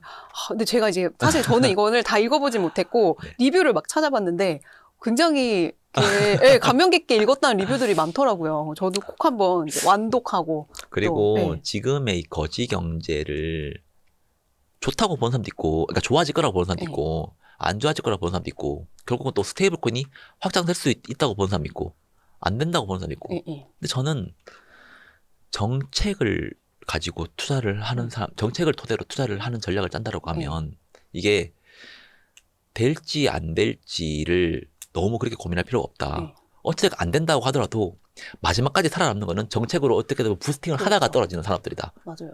그 죽어도 이쪽이 제일 늦게 죽는다고 하는 거죠. 작년에 우리나라 코스피 오른 것도 사실은 정책이 밀어줬기 때문에가 토대가 된 것도 있잖아요. 해서 제도 개선부터 있었고 반도체가 거기에 이제 힘을 크게 얻었고 그래서 정책이 실패를 만약에 했다라고 하더라도 지금은 잘 워킹을 하고 있잖아요. 실패를 했다고 하더라도 이 상법 개정 관련된 주식들이 어떻게 보면 제일 늦게 빠졌을 수 있다고 하는 거죠. 맞아요. 그리고 지금 미국이 AI 산업 실패하고 뭐 리쇼어링 실패하고 전력 다 못 간다라고 하더라도 마지막 남은 돈은 결국 여기가 가장 마지막까지는 돈이 들어가다가 떨어진다고 하는 거죠. 그래서 그런 측면에서 정책을 좀 많이 좀 공부할 필요가 있다. 그리고 지금은 어찌됐건 간에 산업에 대한 사이클이 바뀌는 시기다. 이 표현을 좀 하나만 말씀드릴게요. 이게 신한투자증권에서 나온 그 그래프인데 좀 좋아서 가져왔어요. 노란색 선이 신산업에 대한 투자입니다. 그리고 파란색 선이 구산업에 대한 투자입니다. 완전 반대네요. 보통 같이 가요. 근데 지금은 이쪽으로 지금 돈이 가고 있는 상황입니다. 이건 그러니까 새로운 산업 사이클이 네. 지금 움직이고 있는 상황이고 기업 내부의 효율성 개선 그리고 생산성 향상 이런 것들은 아직은 유의미하게 안 나오고 있지만 결국은 이쪽으로 지금 계속 돈이 가고 있고 네. 결국은 저는 나올 때까지 이쪽 부분을 좀 가지 않을까라고 해서 우리는 경기를 놓고 보면 구산업 이쪽을 많이 보거든요. 그렇죠. 근데 이것만 놓고 보면 투자를 못 하죠. 지금은 절반만 경기가 보면, 엄청 안 네. 좋은데. 맞아요. 근데 지금은 돈이 가고 있는 쪽은 이쪽이고 최근에 S&P 500의 뭐 기술주에 대한 멀티플, 선행 멀티플 이런 것들이 갑자기 네. 밸류에이션이 낮아지는 걸로 지금 바뀌어버렸거든요. 한 달 만에. 그 이유는 그쪽 기업들이 돈을 많이 벌 거라고 하는 컨센서스가 붙기 때문이거든요. 네. 그러면 밸류에이션은 그렇게 해서 떨어져 버리고 꼭 주가가 떨어져서 밸류에이션이 떨어진 게 아니라 네. 이익이 올라가서 밸류에이션이 떨어진 경우도 분명히 있습니다. 맞아요. 그래서 그런 것들을 고민을 하면서 봐야 되지. 네. 지금 미국 밸류에이션 비싸다고 안 산 사람들은 네. 그럼 지금은 쌉니까 안 쌉니까? 한번 물어보세요. 지금은 왜냐하면 이익이 올라가서 밸류에이션이 네. 네. 2020년 그러니까. 초반 수준대까지 떨어졌어요. 그렇게나? 네. 네. 코로나 이전 수준까지. 네. 그러니까 와. 그게 뭐 역사적으로 최저점의 네. 밸류에이션은 아니지만 네. 만약에 미국 기업의 IT 섹터나 그런 기술주들이 돈을 더 많이 벌 거라고 만약에 전망치가 개선된다고 하면 이건 더 떨어지겠죠. 그러면 그거는 쌉니까 안 쌉니까? 싸죠. 근데 주식만 놓고 그 주식의 지수만 지수만 놓고 놓고 보면 절대 그 사람들은 못 네. 삽니다. 근데 우리나라도 사실 똑같아요. 네. 반도체가 쌉니까 안 쌉니까 그랬을 때 반도체 선행 EPS가 연내 40%씩 막 올라가는데 맞아요. 그러면 반도체 지수 주가가 예를 들어서 20%만 올랐다고 하면 그건 싼 거예요 안 싼 거예요? 여전히 이익을 기업의 그 주가가 못 따라가는 거잖아요. 그래서 그런 관점에서 이렇게 복합적으로 생각하는 거를 계속 연습을 해야 되지. 네. 가격만 놓고 보면 뭐 10만 원이면 비싸고 20만 원이면 싸고 이렇게 보거든요. 아, 20만 원이면 비싸고 10만 원이면 싸고 이렇게 보거든요. 네, 네. 근데 그거는 이익이 전혀 안 움직인다라는 가정. 그러니까 산업이 정태적이라는 관점에서 투자를 하는 방식이에요. 박스권 트레이딩. 그렇죠. 근데 산업이 크게 움직이는 사이클 있잖아요. 그럴 때는 이익이 이렇게 있다가 계단식으로 올라갑니다. 그게 닷컴 버블 때도 그랬습니다. 네. 그러면 계단식으로 올라갈 때마다 그 밸류에이션은 계단식으로 떨어집니다. 이렇게 그렇겠죠. 떨어지면 네. 사람들이 대응할 수 있는데 네. 이렇게 떨어지면 네. 기다렸다가 갑자기 떨어지면 이거는 애매해진다고 하는 거죠. 네. 사기도 애매하고 그렇죠. 안 사기도 애매하고. 네, 내가 저것도 봤었는데 저 가격에 네, 약간 그러면 이렇게 결국은 되니까. 또 가격이 빠져 사겠다 또- 이거거든요. 맞아요. 그러면 가격은 사실 이만큼 네. 올랐다가 조금 빠지면 또 들어갑니다. 네. 이때는 안 사다가 맞아요. 이만큼 올랐다가 빠지잖아요. 그럼 들어가요. 맞아요. 그러니까 이거는 좀 저는 투자하는 데 있어서 좀 패착이 될 수 있다라고 보고 있고 최근에 이제 사스 기업들 네. 위기설 나오거든요. 맞아요. 그게 금융 위기를 사스포칼립스. 금융 네, 위기 네. 같은 거를 만들어내겠다. 네, 네. 근데 이 데이터를 보시면 당시 금융위기랑 많이 비교를 합니다. 근데 이게 60%랑 3%가 있어요. 이게 그 당시에 서브프라임 모기지 졌을 때 그때는 그 부동산 모기지 쪽으로 들어간 대출이 네. 가계와 기업 대출 총 부채의 거의 60% 정도가 됐어요. 진짜 높아. 그러니까 이거는 산업이 망가지면 네, 네. 망합니다. 근데 현재 사스 기업들 같은 경우에는 고작 3%. 3% 보이지도 정도. 않는데. 그러니까 이게 뭐 규모가 2조 달러는 있으니까 적은 금액은 아닌데 네. 이게 미국 경제를 떨어뜨릴 만큼의 비율은 아니라고 하는 거죠. 그리고 저는 이 사스 기업들마저도 철저하게 양극화로 갈 가능성이 높다. 다 죽는 게 아니라 레거시 사스 기업들은 죽겠지만 이 AI 데이터를 결국은 활용하고 그 데이터를 많이 가지고 있는 사스 기업들은 새로운 산업을 창출을 해서 이 소프트웨어 업체들도 결국은 확장되는 방향으로 갈 거라고 봅니다. 네. 그게 동태적인 관점에서 아, 보는 경제의 관점입니다. 네네. 동태적인 관점은 언제 보냐? 산업이 커질 때. 커질 때. 근데 지금 AI 산업은 저는 네. 커진다라고 보거든요. 그렇죠. 여기서 더 끝난다라고 안 네. 보거든요. 커질 거라고 보고 있기 때문에 그 똑똑한 빅테크 수장들도 돈을 투자를 하는 거거든요. 지금 산업에서 끝난다고 보면 지금 투자하는 돈이 절대 못 뽑아내죠. 근데 이 산업이 10배가 커진다고 하면 지금에 쓰는 비용들은 나중에 훨씬 더 큰 수익으로 네. 다시 들어올 수 있다는 거를 이 사람들은 알거든요. 그리고 이 생태계를 빨리 네. 내가 장악을 해야 그렇죠. 내가 이 파일을 다 먹을 수 있다는 걸 알거든요. 얼마나 똑똑한 사람들인데. 네. 제가 우리보다 똑똑한 거 아닌가요? 그래서 와. 그런 관점으로 저는 맞아요. 보고 있어요. 네. 그래서 다양한 관점에서 생각을 좀 한번 해보시고 네. 뭐 고민을 한번 해보세요. 물론 제 전망이 틀릴 수도 있고 네. 금융어가 실패할 수 있습니다. 그거는 뭐 미국이 그 기대 인플레이션을 이제 통제를 못하고 장기 금리는 막 5%를 뚫고 올라가고 그렇죠. 그러면 발작이 일어나면서 자산시장은 붕괴되겠죠. 그리고 대출 못하겠죠 당연히. 근데 그런 거를 막기 위해서 지금 정부가 무단히 노력을 하고 있다. 네. 근데 그 막는 방법이 막 허리띠 졸라매서 경기 수축시켜서 하는 방식은 아니다라고 하는 거죠. 그렇죠. 그러니까 얘들도 나름 베팅입니다. 맞아요. 실패 성공하면 대박이고. 예. 그 뭐지 그거 반란 일으켰다는 거 있잖아요. 쿠데타? 예, 그런 거 같아요. 성공하면 뭐 맞아요. 그거고 맞아요. 실패하면 예. 역적이다 막 있잖아요. 그쵸, 맞아요. 그런 관점이라고 하는 거죠. 맞아요. 얘들도 그러면 거의 베팅이라고 저는 보고 있어요. 근데 성공하면 혁명. 혁명. 예. 그래서 이번에 저는 네. 잘 될 수 있다라고 보는 입장 중에 한 명이고 그래서 그쪽 관련된 산업, 그쪽 관련된 금융 혁신을 유심히 보시라. 그리고 만약에 차이나에서 차이나 플러스 원으로 가는 시대가 나온다고 하면 새로운 공급망 그 국가들은 앞으로 몇십 년간은 뜰 국가들입니다. 네. 제조 국가로. 그래서 진짜, 그런 것들도 네. 같이 보시면 한국도 어디에 그 중에 투자를- 하나잖아요. 그렇죠. 네, 한국이 그 네. 중에 하나죠. 그래서 그걸 같이 보시는 게 좋을 네. 거다.